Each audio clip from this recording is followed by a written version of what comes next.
Social मीडियावर चीनी betting ॲप्सचा सर्रास प्रचार करून पैसे कमवणं सध्या सुरू आहे. पण एक 28 वर्षीय कंटेंट क्रिएटर चेतन देवळकर याच्या विरोधात जागरूकता निर्माण करत होता. पण लोकांमध्ये जागृती करण्याच्या याच धडपडीची त्याला भयंकर किंमत मोजावी लागेल असा अंदाजही त्यांनी लावला नसेल. चेतनचं चक्क अपहरण करण्यात आलं. तारीख होती 26 जुलै, वेळ सकाळी 11:30. बेटिंग ॲपच्या विषयावरती चर्चा करण्याच्या बहाण्यानं चेतनला पवईतल्या पंचकुटीर इथे बोलवण्यात आलं.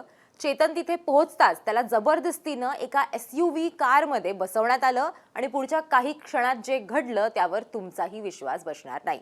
नेमकं काय घडलं, अपहरण कोणी आणि का केलं तेच आपल्याला व्हिडिओतनं समजून घ्यायचं आहे. नमस्कार, मी देवयानी आणि तुम्ही बघताय मुंबई तक. कारच्या पुढच्या आणि मागच्या सीटच्या मधोमध चेतनला अक्षरशः कोंबून ठेवलं होतं.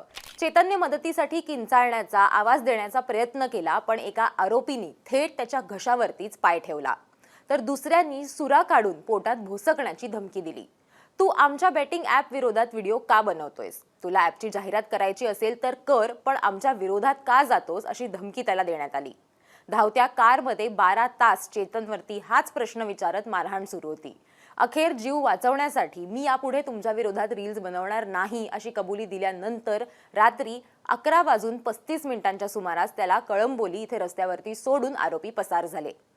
पण हे सगळं अचानक घडलेलं नाही. भांडणाची सुरुवात त्या आधीच झाली होती. चेतन गेल्या 8 महिन्यांपासून त्याच्या रिलेट विथ चेतल या इंस्टाग्राम अकाउंटवरून या बेटिंग ॲप्सची पोलखोल करत होता. प्रसिद्ध इन्फ्लुएन्सर्स चीनी बेटिंग ॲप्स प्रमोट करून तरुण पिढीला जाळ्यात ओढत आहेत हे पाहून त्याने काउंटर रील्स बनवून त्यांना रोस्ट करायला सुरुवात केली. त्याच्या याच रडारवरती आला होता पुण्याचा प्रतीक शिंदे. प्रतीक या बेटिंग ॲपचा प्रचार करायचा आणि चेतन त्याच्या रील्सची पोलखोल करायचा, म्हणजेच रोस्ट करायचा. 5 ते 6 महिन्यांपूर्वी अनिकेत नावाच्या एका व्यक्तींनी चेतनला फोन करून धमकवलंही होतं, पण चेतन मागे हटला नाही. याच रागातून प्रतीकनी चेतनच्या अपहरणाचा कट रचल्याचं आता समोर आलंय. शरीरावर मारहाणीच्या जखमा आणि मनात भीती घेऊन चेतननं आधी वैद्यकीय उपचार घेतले आणि थेट पवई पोलीस ठाणे गाठलं. गुन्हा दाखल होताच पोलीस ॲक्शन मोडमध्ये आले. पश्चिम क्षेत्र 3चे DCP दत्ता नलावडे यांच्या मार्गदर्शनाखाली त्यांच्या टीमनी या सगळ्याची चौकशी सुरू केली. पोलिसांनी सर्वात आधी विक्रोळीतून यश बाबरे याला उचललं. यशनं दिलेल्या माहितीच्या आधारे पोलिसांनी संपूर्ण नेटवर्क उद्ध्वस्त करत पुण्याच्या प्रतीक शिंदे, साताऱ्याच्या अनिकेत गोडसे आणि पुण्याच्या समीर कुचेकर उर्फ SK या चौघांना 24 तासांच्या आत बेड्या ठोकल्या.